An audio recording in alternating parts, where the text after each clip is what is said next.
It's not often that wars are decided by individual battles, but the Battle of Hastings was one such occasion. Fought on October 14, 1066.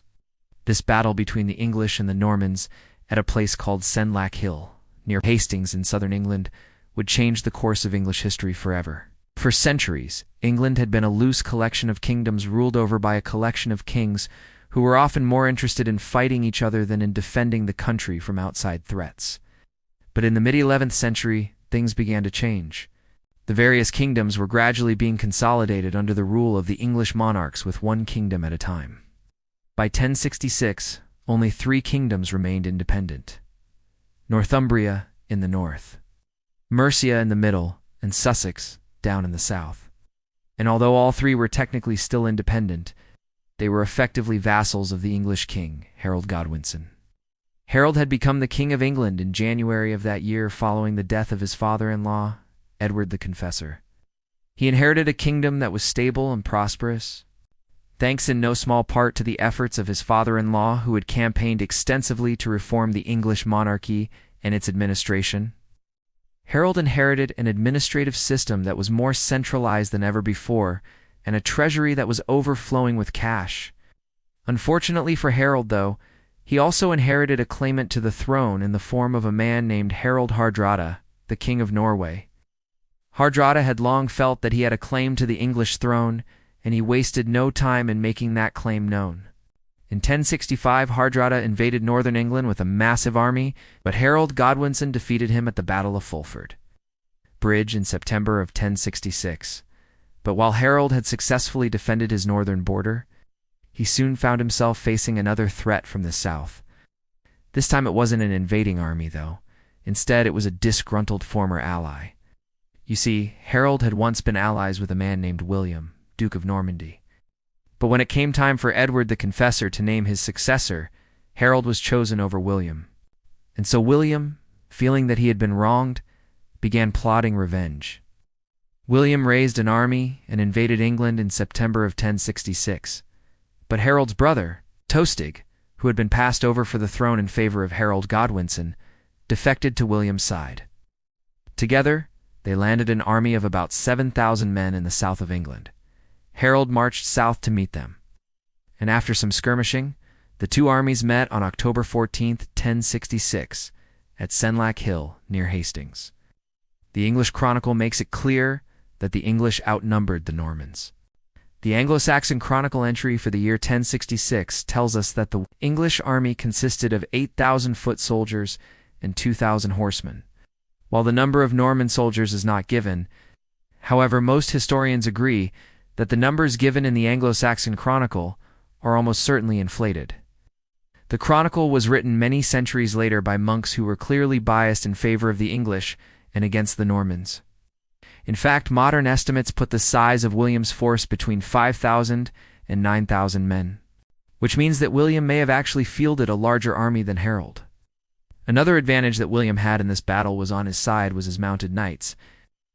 Unlike the English, who relied primarily on infantry, the Normans had a significant number of cavalrymen who fought on horseback.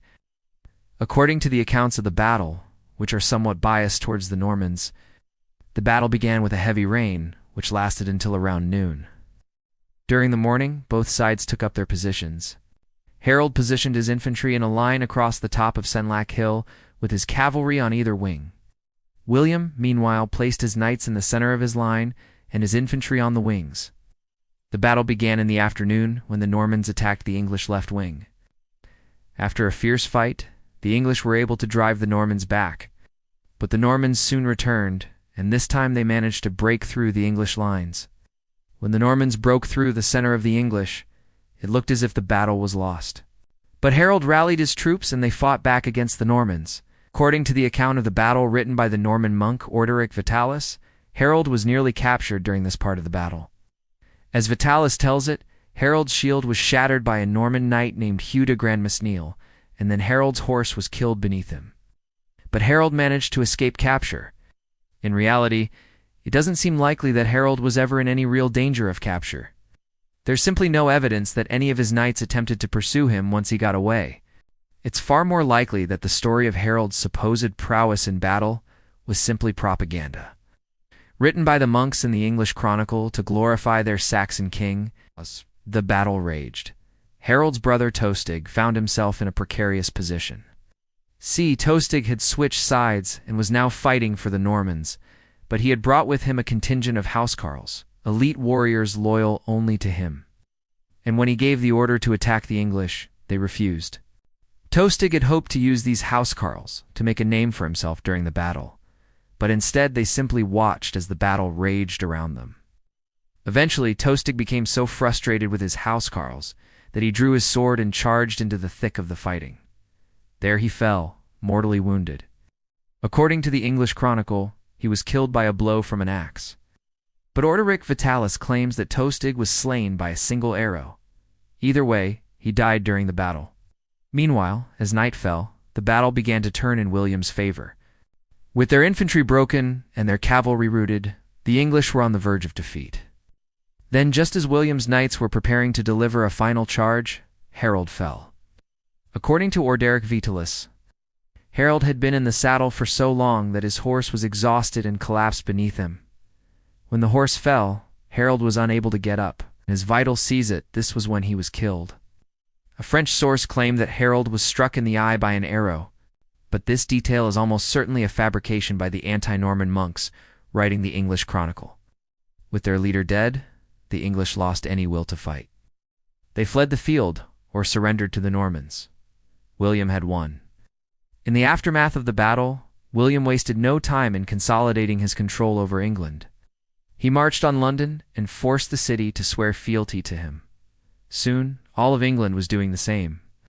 And by Christmas of 1066, William had established his authority over the kingdom. One of the first things that William did as the new King of England was to hold a massive court at Westminster Hall, where he distributed land to his followers. Much of the land had formerly belonged to the English nobles who had been dispossessed during the Conquest.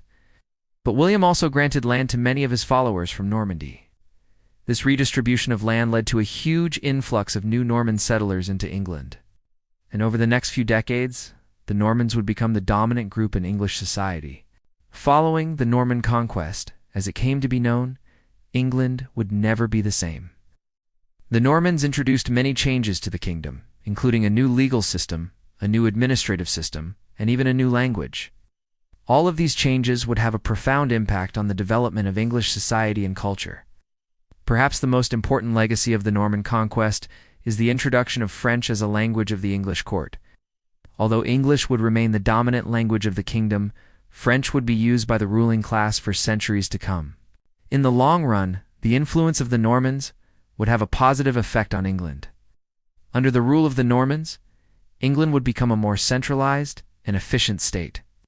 The Norman kings would also be more energetic and ambitious than their English predecessors.